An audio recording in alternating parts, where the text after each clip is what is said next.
열왕기하 7장 1절로 11절입니다. 먼저 1절부터 4절의 말씀을 같이 돌아가면서 읽겠습니다. 엘리사가 이르되 여호와의 말씀을 들을지어다.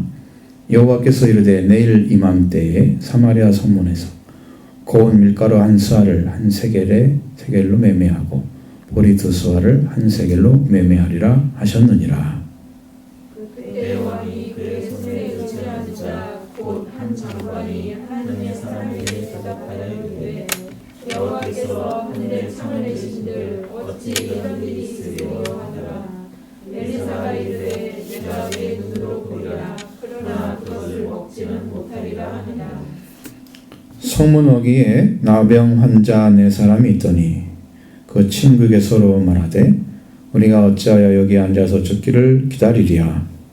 만일 우리가 성읍으로 가고자 한다면 성읍에는 굶주림이 있으니 우리가 거기서 죽을 것이요 만일 우리가 여기서 머무르면 역시 우리가 죽을 것이다. 그런즉 우리가 가서 아람 군대에게 항복하자. 그들이 우리를 살려주면 살 것이요 우리를 죽이면 죽을 것이라 하고. 아멘.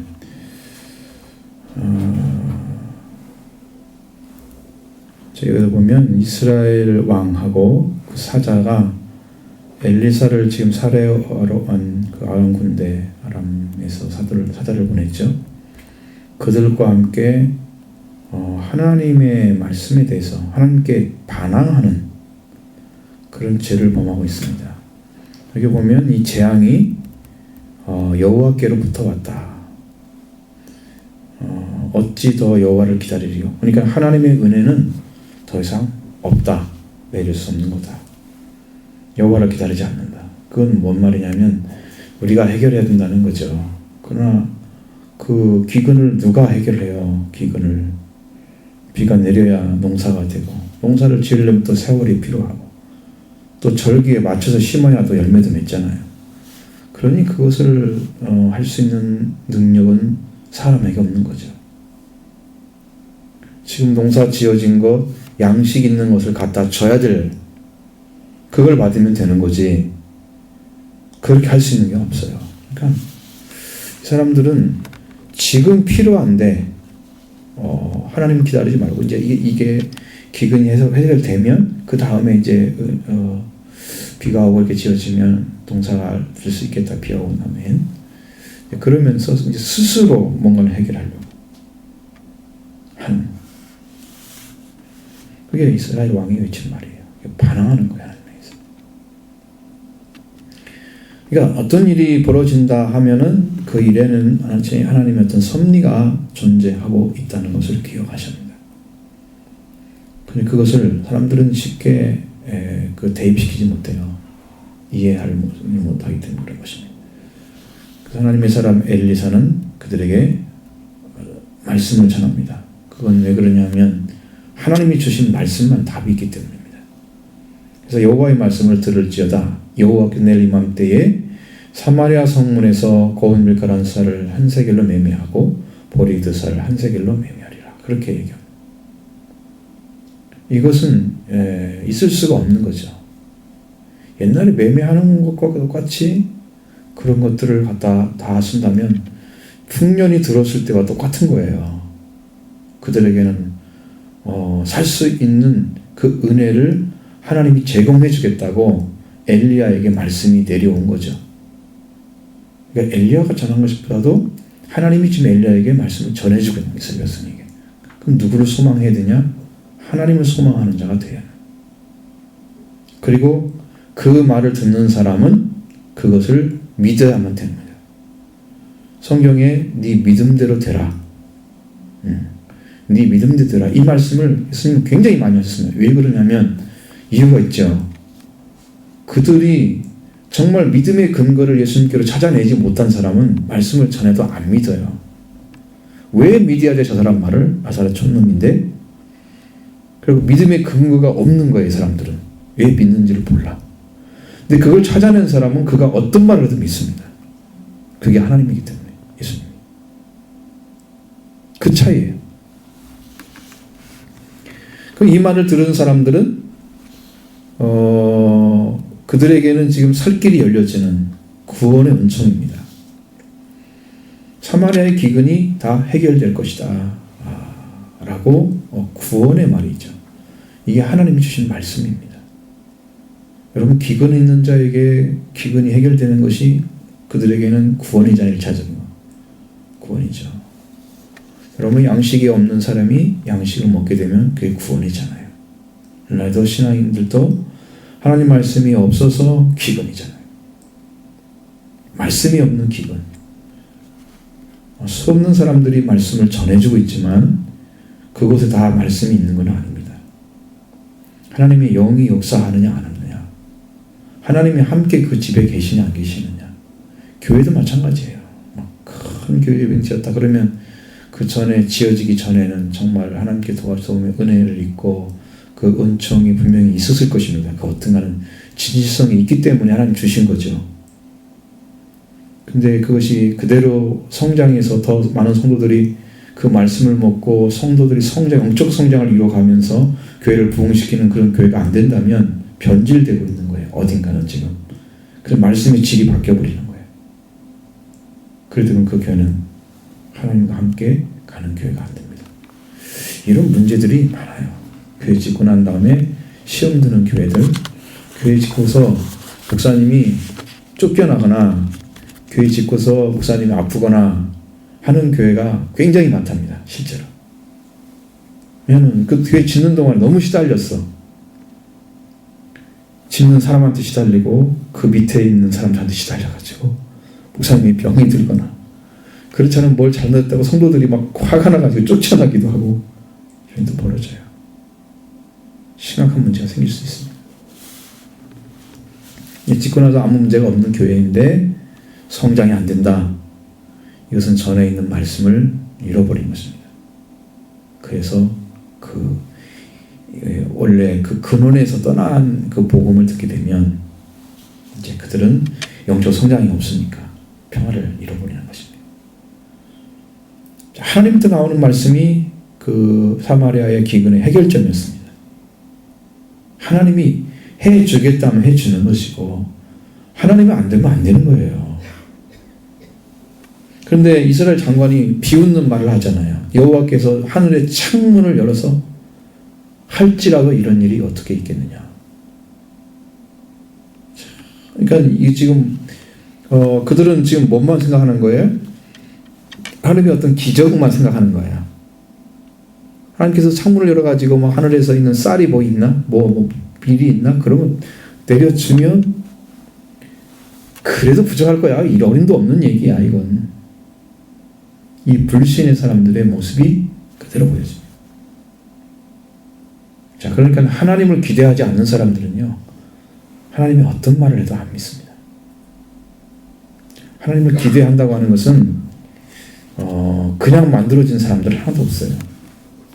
분명하게 어떤 시점을 통해서 하나님에 대해서 알고 하나님에 대해서 믿음이 왔고 그 믿음 때문에 그분을 기대하고 있고 그러면서 그 하나님과 함께 걸어가기를 사모하고 하는 부분이 지금 마음에 온 거거든요. 기대하는 사람들은. 근데 그것조차도 이 사람들은 가지지 못했다. 이것은 불신자들의 모습입니다. 불신자들. 하나님으로부터 주신 말씀조차도 안 믿는다면 누구 말을 믿겠어요? 그래서 성경이 참 고귀한 것은 뭐냐면 이렇게 아주 단순한 말들 안에 하나님이 담고자 하는 이야기들이 굉장히 많이 숨어 있다는 거예요. 하나님 우리에게 외치고 주고자 하는 말씀들이 굉장히 많이 숨어 있어요. 나머지는 다 이렇게 가로쳐놓고 안 보이게 다 넣어놨어요. 그러니까 그걸 찾아내는 사람들이 복음을 이해하는 사람들이에요. 복음이 들어온 사람들. 하나님 뭘 얘기하려고 하는지. 자, 이 사람들이 보는 얘기는 뭐냐면 여호와께서 하늘에 창문을 여신다 어찌 이런 일이 있으려 이렇게 생각하는 사람들은 현실주의자입니다. 지금 당장 없으니까. 없다고 생각하는 거예요. 그러면 이런 사람들이 믿음이 갈 사람들이 아니에요. 여러분 믿음은 보이지 않는 것들의 실상이 오게 되는 겁니다. 보이는 것을 믿는 것은 쉬워요, 다. 그렇잖아요. 은행에 뭐 몇백억이 있다 그러면 그 몇백억 준다. 그건 쉽잖아요. 진짜 갖다 주면 되는 거니까. 그 눈으로 확인한 걸 가지고 믿는 것은 그게 믿음이 아니에요. 그건 사실적인 거지. 근데 하나님의 관계는 어떤 사람도 하나님을 본 사람도 없지만 하나님의 관계는 하나님의 영을 통해서 또 말씀, 영이 말씀과 함께 하니까 그 말씀으로 오기 때문에 그 말씀에 대한 신뢰가 되어져야 그 다음에 실상이 오는 건데 그걸 안 믿어드리면 실상이 올 수가 없잖아요. 그러면 그 사람은 믿음을 갖겠어요? 평생 믿어도? 이게 힘든 거예요. 이걸 빨리 벗어버리고 내가 불신하는 것, 하나님 말씀까지도 안 믿는 그런 불행은 없어야 됩니다. 하나님 말씀이 여러분이 떨어질 때는 무조건 아멘입니다. 무조건 아멘입니다. 그래야 구원을 받습니다. 그래야 복을 받습니다. 이 사람이 그것을 측정하고 있을 수 있는 사람이 아무도 없어요. 아무리 믿음이 크고 능력을 가진 사람일지라도 하나님의 역사를 측정할 수 있는 사람은 아무도 없습니다.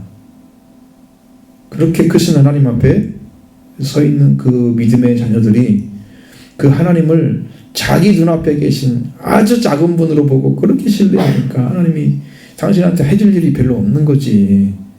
기대도 않는데 뭘 해줄 거겠어요. 그죠? 여러분 마음에서 활짝 열고 하나님이 우리 삶을 지배하기를 원하시면 여러분이 그걸 가지고 오도록 여러분의 마음을 둬야 되죠. 믿음의 뿔들을 갖다 둬야 되죠. 그리고 집중해야 되죠. 거기에 하나님이 일하시도록 믿음을 갖고 기대하면서 집중할 때 하나님이 일을 하시는 거예요. 그 마음이 여러분한테 왔으면 믿음으로 왔으면 이제 그 말씀은 여러분이 지키고 살아가면 이루어지는 것들이에요. 이제 이것이 오기도 힘든데 왔는데도 불구하고 못 믿는 사람들이 상당히 많아요. 그것은 이제 삶의 어떤 여정을 잘못 걸어서 그런 거예요. 여러분 믿음은 변하지 않아야 됩니다. 그래서 믿음의 인내라고 하는 말을 사용합니다. 믿음은 인내가 필요한 거예요. 사랑도 인내가 필요하잖아요. 사랑은 오래 참고 사랑은요 속성 자체가 인내가 필요해요. 그를 바라봐주면서 돌아오기를 그를 바라봐주면서 그가 마음에서 열려서 하나님을 사랑하는 사랑을 받는 자가 되기를 기대하고 있고 그 마음을 바라고 있고 모든 걸 바라고 모든 걸 믿으며 모든 걸 견딘다. 믿음의 속성, 사랑의 속성이잖아요. 그것처럼 우리의 믿음도 하나님으로부터 와야 되는 것들을 우리가 받아야 되는 영적인 것이기 때문에 육적인 눈으로 안 보인다고 안 계시는 게 아니고 내가 확인할 수 없다고 안 계신 게 아니고 계신데 불구하고 그걸 알기가 어렵기 때문에 우리가 그걸 찾아서 말씀에 들어가서 그걸 얻기 위해서 우리가 얼마나 인내를 해야 돼요. 그냥 안 주어지는 거거든요. 우리는 너무나 빨리 변하니까 오늘 받은 말씀 딱 가서 지나가 나중에 내일 가면 또 없어질지 모르잖아. 그러니까 빨리 변하면 안 돼. 변해야 되냐? 안 변해야 된단 말이에요. 근데 심지가 교돈자는 하나님께서 사랑하시거든요. 평화에 평화를 더해주시고 은혜를 또 더해주십니다. 심지가 고든 자. 한 번 믿었으면 끝까지 그분을 의지 않는 사람. 변하지 않는 사람. 그 사람을 보시는 거예요. 하나님은. 바울 같은 사람이 왜 쓰임받았을까 했을 때 바울은 바리새인 중에 바리새인, 히브리인이고 그런데 베냐민지 바울. 그런데 그런 사람이 왜 쓰임받았을까? 근데 그 사람이 율법적이지 않잖아요. 하나님을 믿는데 진실한 거예요. 근데 배운 것이 율법밖에 없는 거죠. 살 수가 없잖아요. 견고한 사람 심지가 아주 강력한 사람이에요. 그 중심이 변하지 않아야 하나님 사용하신다니까. 그릇을 만들어서. 근데 여러분이 뿌리가 깊은 나무가 돼야 돼요. 주님께 뿌리를 뻗고 주님의 은혜를 사모하고 그분과 함께 걷기를 사모하면서 일생을 투자한 사람들에게 하나님께서 은혜를 주시지. 어느 순간에 믿었다고 조금 알아졌다고 조금 믿어졌다 그게 가지고 하나님 일을 못 하시는 거예요. 심지가 있게 걷어야 되고 그 다음에 뿌리가 깊어야 되니까 그래야 영적인 하나님 나라의 영광스러운 그것까지 다 찾아서 이런 하나님의 말씀 전해주지, 사람들을 살리는 역사를 하지. 그죠? 여러분 마음이 그래야 됩니다. 그렇게 믿고 의지해야 됩니다. 여기 문둥병자로 나오잖아요. 나병 환자들 이야기가 나오고 있습니다. 그 사람들은 사회적으로 버림받은 사람들이에요. 이스라엘 사회에서는 병자, 문둥병자는 가족과 별리돼서 서로 분리된 삶을 살아야 돼요. 가족의 취급 못 받아요. 그리고 다른 사람과 상관할 수 없는 자리에 서 있는 사람이에요. 그러니까 불행한 사람. 상관 관계가 맺어지는 거야, 서로. 근데 그거 할 수 상관이 안 된다니까요. 상관이 안 될 수밖에 없는. 이 사람들 성문 어귀에 앉아가지고 네 사람이 성문에 앉아서 모든 기근으로 줄이고 있습니다. 이 사람들이 먹을 것이 많겠어요? 사람 취급도 못 받는 사람이 먹을 것 더 오기가 쉬워요. 훨씬 어렵죠. 네? 거지가 더 먹겠어요? 못 먹잖아요. 집에서도 지금 먹기가 힘든데 집에 먹고 살아도 양식이 없는데 거지가 잘 먹겠어요. 이 사람들은 이렇게 죽거나 저렇게 죽거나 죽는 거야. 자기를 알죠. 자기들 스스로 동사를 지을 수 있는, 활동해서 생명을 얻을 수 있는 그런 위치도 아니고, 누가 베풀어주는 것 그것밖에 받아먹고 살 수밖에 없는 그런 사람이지. 이제 우리들이 다 나병 환자죠. 영적으로 보면. 사실은 우리들이 죄를 지어서 하나님과 가족 관계가 깨어져서 에덴동산을 나왔잖아요. 하나님의 가족에서 이탈된 거예요. 벌써 사람은 다 나병 환자들이에요. 그 가족과 함께 할 수 있는 사람들이 아니에요. 그러니까 하나님이 우리를 도와주지 않으면 우리는 살 수가 없는 자리에 떨어진 자들이었어요. 성경 보면 막 가슴이 아프죠. 막 저리죠. 하나님이 다시 말씀을 이렇게 새롭게 열어주는 걸 좀 봤는데, 아마 그런 영적인 위치를 가지고 있는 우리 자신을 발견하면 여러분도 말로 할 수 없을 정도로 마음을 열 수밖에 없을 거라.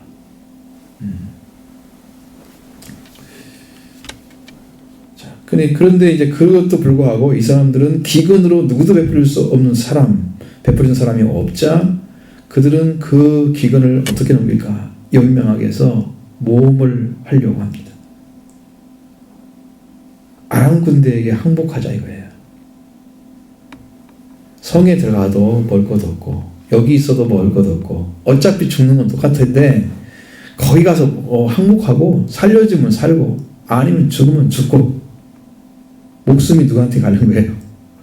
목숨이 아람 사람한테 맡겨버린 거예요. 그게 힘들지 않아요? 힘듭니다.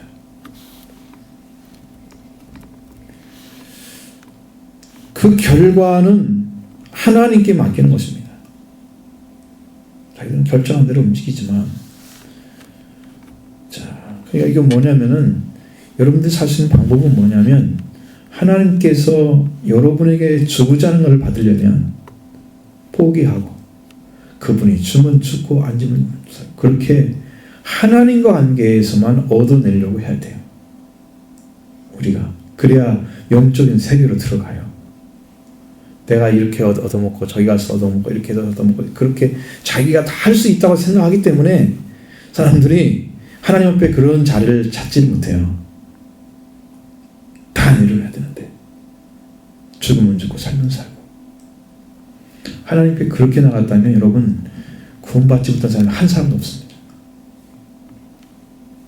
우리는 육신의 염려나 그냥 나의 안일함과 평안함 때문에 하나님을 찾는 데 있어서 좀 소홀하잖아요. 내가 구원을 입지 못했으면 사실 구원이 없다면 나는 지금 안심할 수 있는 사람이 못 돼요. 근데 이제 조금은 안심이 될 수 있는 게 뭐냐면 여러분이 구원의 길로 걸어가고 있는가라는 거예요. 주님을 찾고 있는가? 그분을 만나기를 사모하는가? 그 길로 그나마 가고 있다면 그분 소망이 있겠지만 그것도 아닌 사람들이 신앙생활 한다면 이거 어떻게 할 거예요?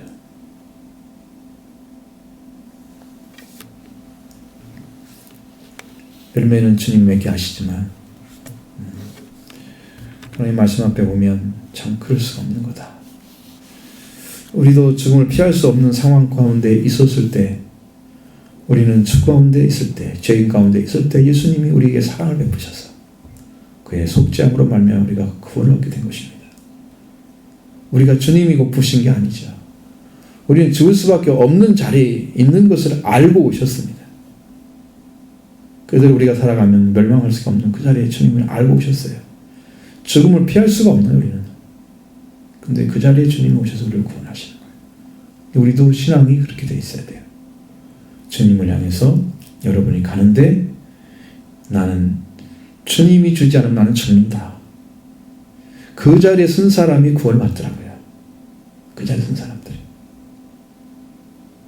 근데 여러분, 우리가 모든 걸 다 떨쳐내고 그냥 옆에 있는 거 다 제거하고 주님 한 분만 필요로 하는 사람이 몇 명이나 있겠어요? 몇 명이나.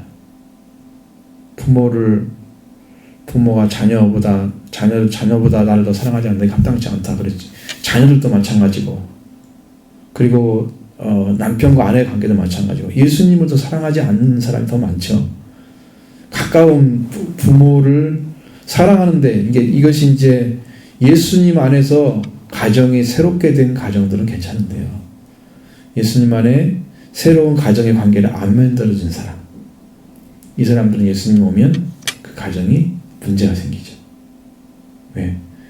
예수님만 사랑하라 그러니까 성경에서는 가족도 사랑하고 다 사랑해야 되는데 왜 이것만 사랑하래? 난 그게 싫어. 그 예수님 잘 안 따라가요. 근데 난 합당치 않다 그러니까 예수님 따라가지겠어요, 그 사람이? 그러니까 예수님도 못 따라가고 신앙도 별로 없고 이렇게 이제 어중간한 상태가 되는 거예요. 그러니까 재편을 하려면 여러분이 다 부정해야 되는 거예요. 모든 가족보다 누가 우선해야 된다? 예수님이 우선해야 된다. 왜? 내가 구원받지 않고는 내 가족도 살릴 수가 없어. 가족의 존재 의미가 하나님 안에서의 평화를 누리는 곳인데, 그 평화가 예수님으로 또 와야 되는데 그 안에 예수님이 살아계시지 않는데 그게 무슨 평화가 되겠어요?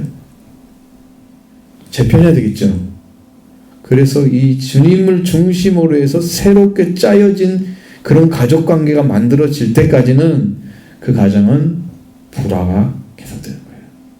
변화가 안 와요. 그것이 깨져서 주님이 중심이고 말씀이 중심이고 이렇게 해서 변화된 가정에는 그때야 비로소 주님이 그 가정의 주인 되십니다. 다스려 주는 거예요. 그러면 복된 가정이 돼요. 우리도 주님 없이는 이것이 안 되기 때문에 여러분 다 내려놓고 오직 예수 그리스도. 제가 이제 저쪽에 있을 때 또 하나님께 확인했습니다. 하나님, 저 목회, 목사, 설교, 다 제 거 아닙니다. 아버지 아시죠? 하나님 알아서 하세요. 나한테 일을 시켰으니까 당신이 주인이니까 알아서 하세요. 그랬더니 알아서 한다고 그러시더라고요. 그러니까 설교도 제가 하는 게 아니고 목회도 제가 하는 게 아니에요. 제가 뭘 해요? 목사가 무슨 뭐가 중요해요? 하나님의 아들, 딸이면 최고지. 하늘나라 목사 이름으로 안 들어가요. 하나님의 자녀로 들어가는 거지. 다 내려놨어요. 100번 내려놨습니다. 그러니까 그것은 하나님 다 받으셨어요. 그 다음에 여기 와가지고 또 확인했습니다. 하나님, 이번에는 가족까지 내려놨습니다. 제가 가족까지 그 세 가지 합쳐놓고 가족까지 내놨습니다. 아버지, 이거 아버지가 해주잖아요. 가족도 하나님이 하시는 거잖아요. 내 거 아니잖아요. 제가 여기서 기도를 하니까 하나님이 알았다 그러시더라고. 그러니까 여러분, 이게 뭘 얘기하는지 아시죠? 예수 그리스도를 중심으로 다시 가족관계가 만들어져야만 그 가정이 살아있는 가족이 되는 거예요. 예수님이 없이 그냥 인간적인 관계, 아들과 딸, 자녀, 부모, 형제 이런 관계잖아요. 예수님 없이 그냥 맺어진 관계야. 이런 관계는 절대로 구원을 이룰 수 없습니다. 이걸 깨지 않으면. 다 내려놔야 돼. 다 내려놓고 예수 그리스도만을 찾았을 때 새로운 관계가 형성돼서 생명의 역사를 이루는 가정이 돼요. 다 이렇게 합니다. 여러분 잘 보셔야 돼요. 내가 예수를 잘 믿고 있습니다. 교회를 한잔해요. 그러면 내 자녀가 귀하니까 내 자녀가 예수님이 주시고자 하는 은혜를 다 받았으면 좋겠어. 그래서 너는 이렇게 살고 이렇게 축복받고 이렇게 살아라. 그래서 그거 가르쳐줬단 말이에요. 내 자녀가 귀하니까 그래요. 그렇게 하죠. 그런데 이 아이는 받는 것은 알고 있겠는데 내가 어떻게 받는지를 몰라. 그래가지고 결과가 뭐냐면 받는 길을 못 찾았어요. 다 망하는 거예요, 가정이. 신앙이 좋으니까 그 은혜를 다 베풀어주고 다 잘되게 하고 세우려고 할 거 아니에요. 그것도 다 인간적인 거예요. 그 사람을 하나님의 말씀 앞에 세워놓지 않으면 그 사람은 변하지 않습니다. 그러면 가족 전체가 망하는 거예요. 자기도 못 세우고 아도 못 세우고 내 자식이 귀한데 더 귀하게 못 만들었어. 응? 하늘에 소속된 자녀를 못 만들었으니까 귀한 것은 거기서 끝났어요. 그 가족이 주님을 못 따라갔습니다. 전 그게 보여요. 여러분 부탁하는데 여러분 가족을 여러분부터 예수님을 따라가는 중심이 세워진 다음부터 그 사랑과 은혜를 가지고 새로운 가족 관계를 만드셔야 됩니다. 그렇게 해야 가족이 축복받습니다. 주님이 그걸 이루어주십니다. 이 남의 환자 이 사람들이 하는 것은 다 포기하는 거예요. 죽든지 살든지 내 것은 없습니다. 사실 은혜를 받으려면 그렇게 들어가야 돼요. 저도 이제 그렇게 경험이 있으니까 뭐 그걸 내가 다 말씀드릴 수는 없고. 자, 5절부터 7, 8절의 말씀 들어가겠습니다. 아람 진으로 가려 하여 해질 무렵에 일어나 아람 진영 끝에 이르러 본즉 그곳에 한 사람도 없으니 주께서 아람대로 소리와 말소리와 큰 군대의 소리를 듣게 하셨으므로 아람 사람이 서로 말하기를 이스라엘 왕이 우리를 치려하여 햇사람의 왕들과 애굽 왕들에게 값으로 그들을 우리에게 오게 하였다 하고 해질 무렵에 일어나서 도망하되 그 장막과 말과 나귀를 버리고 진영을 그대로 두고 목숨을 위하여 도망하였습니다.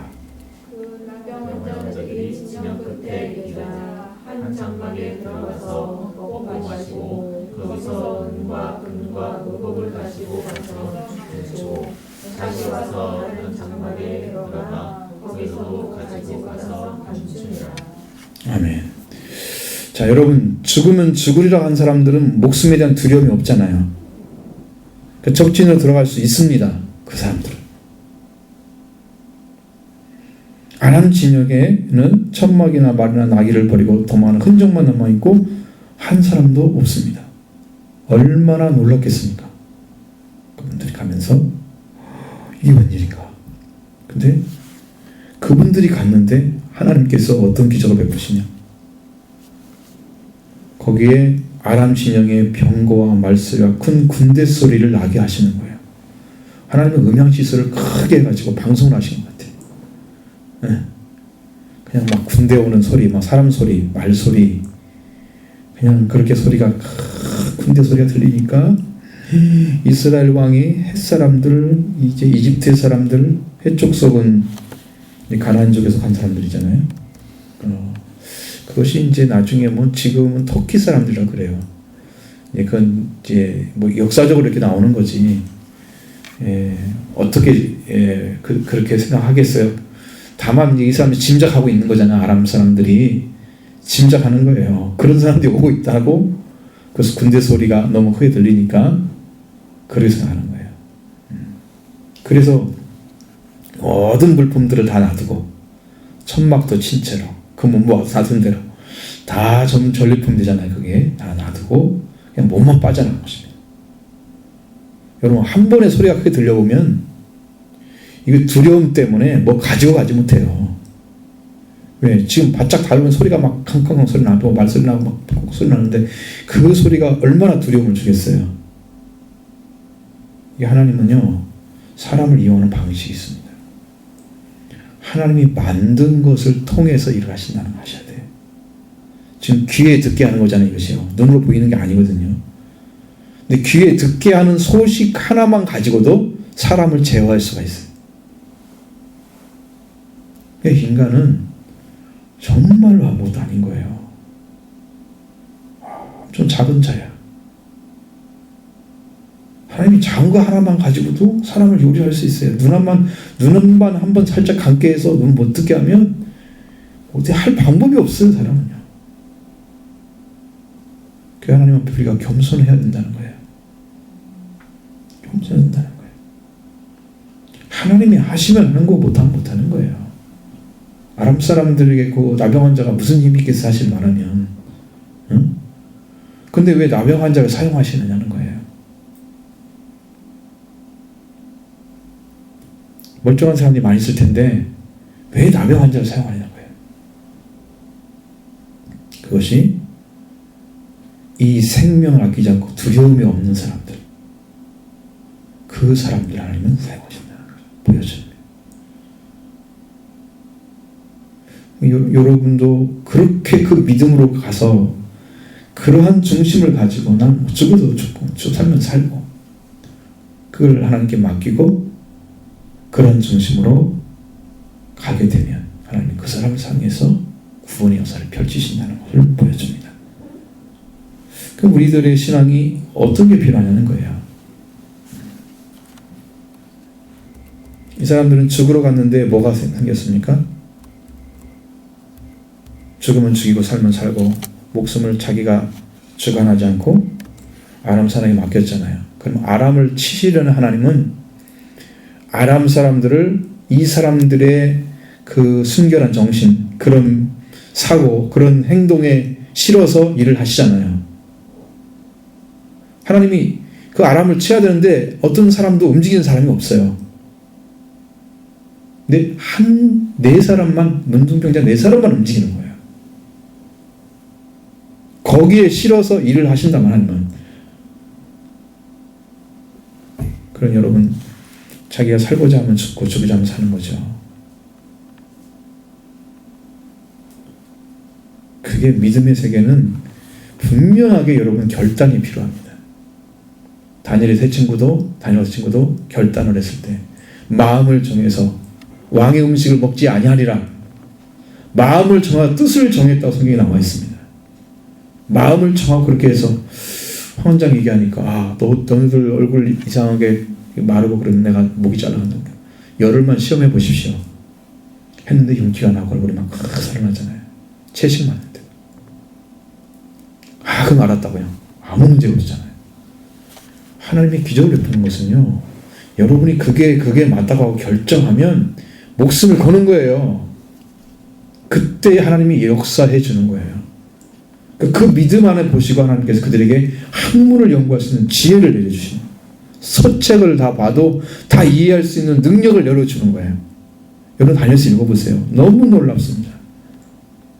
자기들의 능력이 아니야. 하나님이 열어준 지혜를 가지고 바벨론을 다스리는 그런 사람 됐어요. 이스라엘 민족이 뛰어난 사람들이 어디서 왔느냐? 다 하나님께 결단하고 자기 목숨을 내려놨을 때 그런 사람들에 의해서 살아가는 거예요. 에스더 보셨잖아요. 에스더 왕이 아하스로 왕한테 할 때 죽으면 죽으라고 나가잖아요.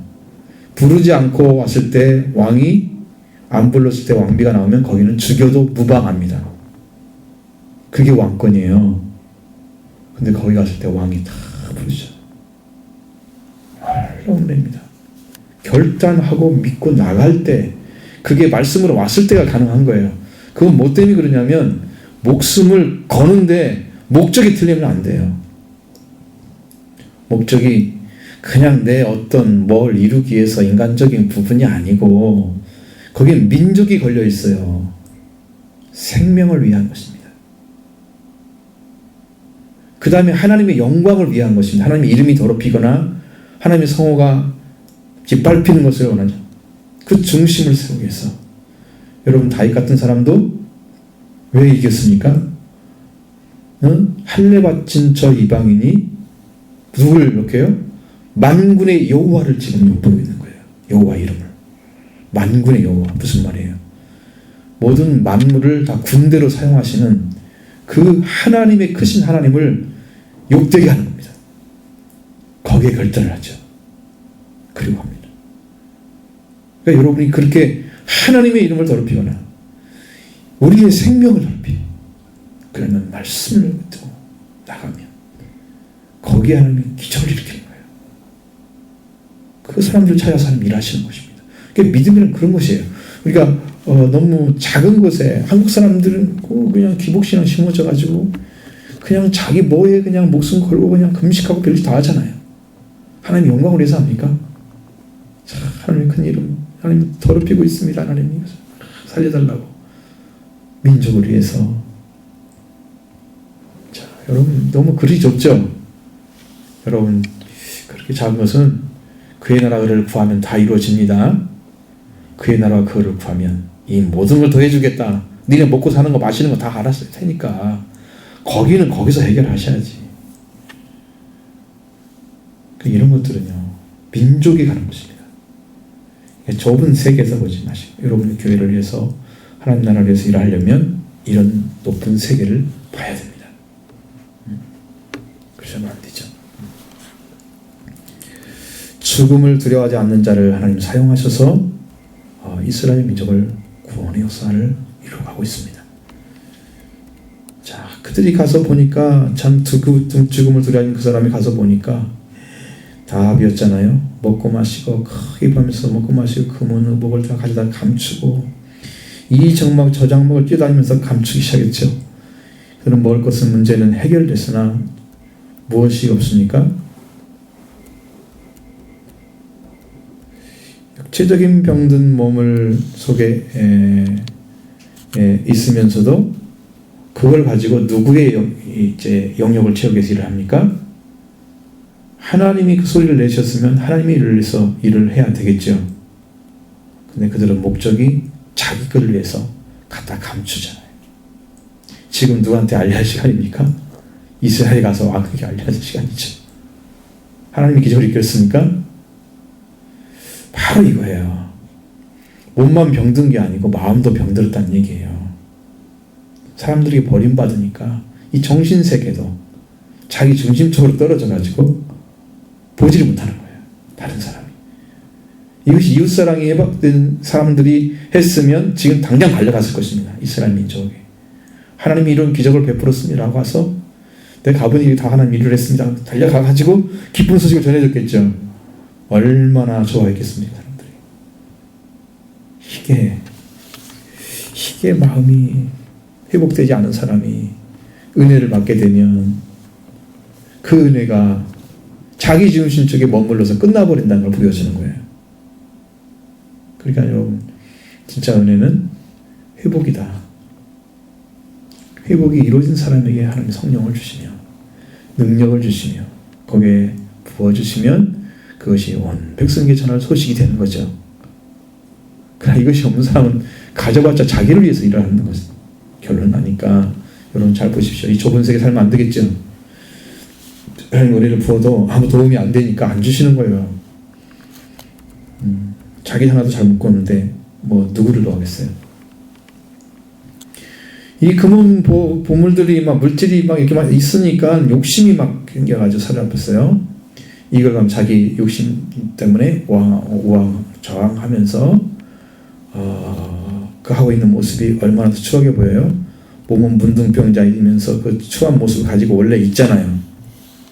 그런데 그런 사람이 또 자기 욕심 채우느라고 또 왔다 갔다 하면서 그 감추고 있는 모습이 더 추하게 보이잖아요. 그럼 자기 자신이 컨트롤 못하면 참 불행합니다. 은혜를 받고도 그렇게 살 수밖에 없어요. 그러니까 여러분 마음에도 영도 육체도 깨끗하게 주님의 은혜 가운데 씻음 되어서 여러분의 의식과 삶이 말씀과 함께 걸어가기 바랍니다. 그리스도의 은혜를 받게 되면 하나님이 사용하시는 방식으로 사용할 수 있습니다. 그 능력을 사용합니다. 그래야 민족을 사랑하는 사람이죠. 하나님을 사랑해서. 마지막 9절로 11절 봅니다. 남의 환자들이 그 친구에게 서로 말하되 우리가 이렇게 해서는 아니 되겠도다. 오늘은 아름다운 소식이 있는 날이거늘 우리가 침묵하고 있도다.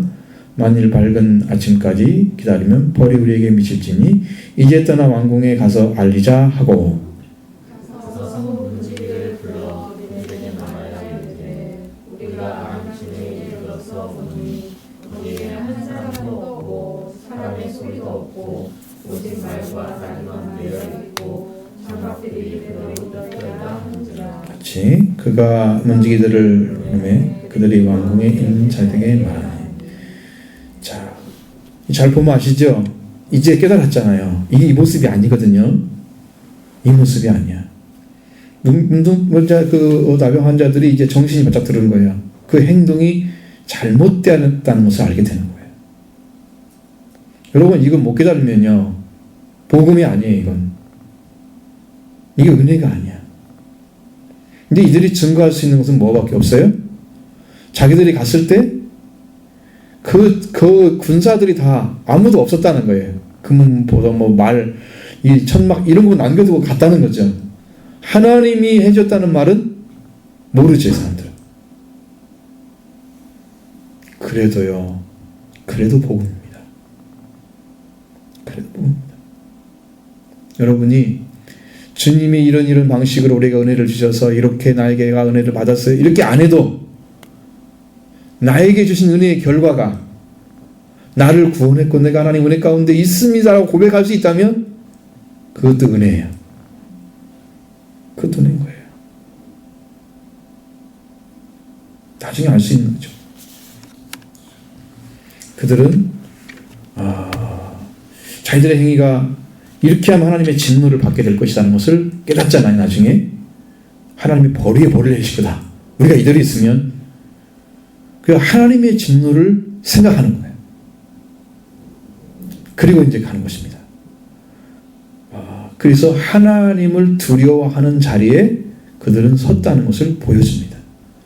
여러분, 그러니까 복음이라는 것은 꼭 이렇게 정통적인 신앙 안에서 신학을 배우고 어쩌게 해서 그렇게 아는 게 아니고 이렇게 살아갈지라도 운동병자처럼 거기에 하나님이 사용할 수 있는 그릇으로 사용하는 사람도 있다고요. 거기에 하나님을 부를 그릇도 있다고요. 왜? 이 사람들 오히려 더 비어져 있죠. 하나님이 부을 수 있는 그 도구가 되어 있어요. 그 중심이 찾아진 사람인 걸 보여주는 거예요. 그들 속에 하나님을 두려워하는 마음이 없었더라면 죄를 깨달을 수 없을 것입니다. 하나님의 형벌을 받는다는 그 두려움도 없었을 것이다. 그들을 스스로가 마음에서 죄를 회개하고 뉘우치는 마음도 생기지 않았을 것입니다. 마음을 돌이키는 걸 보면 그들은 자기들이 지금 와서 이런 일이 벌어지는데 도대체 있을 수가 없는 일이잖아. 자기가 한 일은 아닐 거란 말이에요. 아니, 군사가 와도 세차는 그거 되지 않는데 문둥병자 4명이 와서 어떻게 군사를 도망가요? 우리가 상식적으로 보자는 말이에요. 되지 않잖아요. 그건. 그러니까 이건 자기들이 한 일이 아니라는 것을 알았다는 거죠. 근데 어떻게 됐는지는 몰라. 그래서 되어진 일만 얘기를 하는 거예요. 그 중간에는 하나님이 개입하신 거죠. 그것은 뭐예요? 하나님이 하실 일이에요. 하나님이 하실 일까지 다 알아야 될 의무는 없어요, 여러분들이. 여러분이 그걸 그냥 믿고 가면 되는 거지. 하나님이 이렇게 해서 이렇게 하니까 설명할 그걸 필요가 없어. 그것은 그거 안 해도 돼. 몰라도 돼. 그런 건 왜? 그건 하나님이 하셨으니까. 그럼 어떻게 하면 돼요?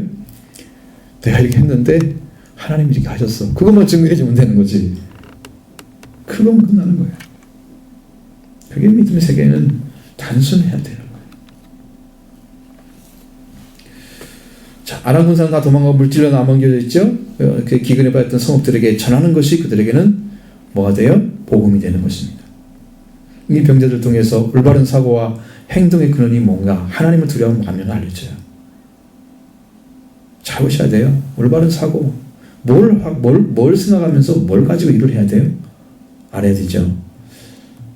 여러분 사람이 돌이키는 이유는요 하나님을 두려워하기 때문에 돌이키는 거예요. 그러니까 하나님에 대한 두려움이 없는 사람들은 성경을 들어도 어떤 말씀을 들어도 회개하지 않습니다. 하나님을 두려워야 그분 앞에 무릎을 꿇고 돌아오는 것입니다. 그분이 정말 우리가 두려워하고 공경해야 될 대상인 것을 이 영으로 알았으면 내가 아버지 앞에 어떻게 그냥 서겠어요. 겸손한 자리에 서지. 그 자리에 못 찾았으면 어떻게 하겠어요. 내가 하나님 내가 참 교만합니다. 그걸 알았기 때문에 통회하겠지요. 용서달라고 하겠죠. 그걸 못 찾는 거예요. 하나님을 두려워하지 않는 사람들의 모습입니다. 이것이. 여러분 하나님을 두려워하는 마음이 있어야 되는 것을 이 말씀 통해서 깨닫게 되길 바랍니다. 그 다음에 성읍으로 들어갔습니다. 그리고 그들을 알리는 이야기를 했습니다. 사람들이 귀 기울이지 않고 있죠. 왜? 그들은 뭐 아무것도 가진 사람들이 아니잖아요. 단지 문둥병자일 뿐이야. 참 가치 없는 사람들이 이야기하는 것들은 어때요? 사람들이 잘 들어요? 안 듣죠. 성경에서는요 어린아이에게 권능을 세운다 그랬어요. 어린아이의 발로. 왜 성경에서 왜 그렇게 표현을 했을까? 그런데 어린아이가 뭘 가지고 무슨 얘기를 해서 사람들이 그걸 두려움을 찾겠어요? 그 어린아이는요 성장한 사람을 가리키는 거예요. 사람들이 보기에는 어떻게 본다고요? 어린아이로 본다고요. 근데 영적으로 어떤 사람이에요? 성장한 사람이에요. 그래서 말을 하는 거예요. 하나님이 그 입을 통해서 권능을 세워 하나님께 무릎 꿇게 만들어요. 근데 그 앞에 무릎을 안 꿇는 사람들은 다 교만한 사람들이에요. 하나님을 대적하고 있는 사람들이. 이 사람들이 이렇게 약한 자리에 있으면 사람들 들을 사람이 없잖아요. 그러니까 복음은 여러분 생각하는 것처럼 높은 위치에 있는 게 아니고 가장 낮은 곳에 있습니다. 하나님께 돌아오는 것도 하나님도 예수 그리스도를 보내는 것도 독생자를 보낼 때 하나님께서 좋은 집에 태어나게 하시고 사람들이 야 독생자 하나님 아들이 이렇게 좋은 거 태어났다 이렇게 좀 자랑할 수 있으면 좋겠잖아요. 그러면 태어날 때부터 다르네. 뭔도 달라도 하나님 아들이니까 이렇게 사람들이 보면은 쉽게 접근할 수 있을 것 같은데 아니 낳자마자 무슨 말부에다 집어넣고 응? 사람들은 그냥 여관도 들어가 있잖아. 그나마 그 사람들도. 근데 하나님의 아들은 왜 거기 계시냐고. 날 때부터 천하게 보이냐고. 하나님은 낮은 데 오신다는 걸 보여줍니다. 우리가 말구예요. 우리의 심령이. 우리는 낮은 자리에 있어야 됩니다. 하나님이 그곳에 오셔서 하나님의 나라를 세우는 거예요. 복음은 그 자리에서 역사하는 것입니다. 이게 문둥병자 약한 사람들이라도 하나님은 그들을 통해서 일하시는 거예요.